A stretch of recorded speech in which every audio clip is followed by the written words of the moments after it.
Well, it's a major battle being waged here on the home front despite moves to speed up the process. More than 736,000 of our nation's heroes are still waiting for their veterans benefits, and more than 440,000 have been waiting longer than 125 days. But now the California state government is stepping in where the federal government is falling short. And here to tell us more about it is CEO of Concerned Veterans for America, Pete Hegseth. Welcome, Pete. We were racing each other out there a day ago, but we're going to get down to business here. I mean, those numbers are staggering. Yeah. But essentially, California decided to do what?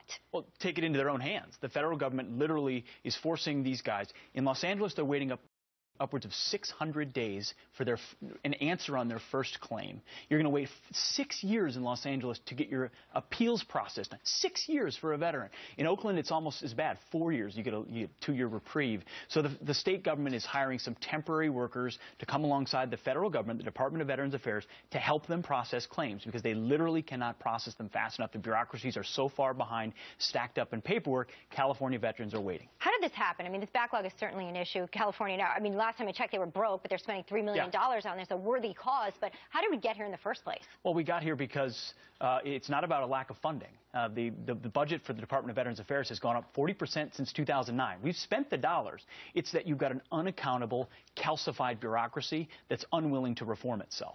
Literally, we've heard about the failures, the backlog, some of the Legionnaire's disease in Pittsburgh, and the bonuses that have been given out for folks that haven't been delivering. And this is all happening inside a department where no one can get fired. Elizabeth, literally no one has been fired at the Department of Veterans Affairs for years, even though all these metrics have headed in the wrong direction. It's because you can't fire a federal worker as someone who's working. So perhaps a merit-based industry would be better there. What about the claims, the idea that they're trying to rush through some claims now just to get through them so the more complex claims get delayed even more? Well, that's the good thing about this California initiative. They're going to start with the most difficult claims first and work backwards. Okay. But right now, the incentive the Department of Veterans Affairs has is to get rid of the easy ones to make the backlog look like it's going down. We've seen so the claims backlog has decreased, but we've seen a big increase in the appeals backlog because they're just pushing them out the door and they're coming back in the other door as vets continue to wait. So this is a numbers game that bureaucracy is trying to play smoke and mirrors here. You say bureaucracy, we're talking now, even as Obamacare is on the front of everyone's brain, right? So we're talking big government, medicine, overlooking it all, right? But now you're saying states are actually stepping in and doing a better job.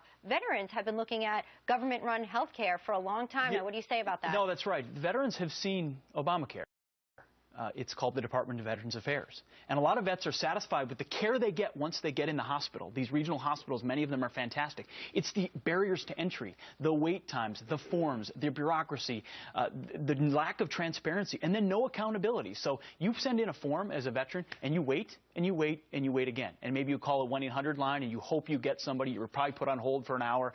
There are so many impediments to getting the care these guys have deserved and earned on the battlefield. Of course they do. It's what Americans might see when they face Obamacare. Pete, thank you for being here. Thank you very much. Great cause. Hey, we want to thank Pete for being here. And are you having problems with your military benefits? Share your story with us at foxandfriends.com.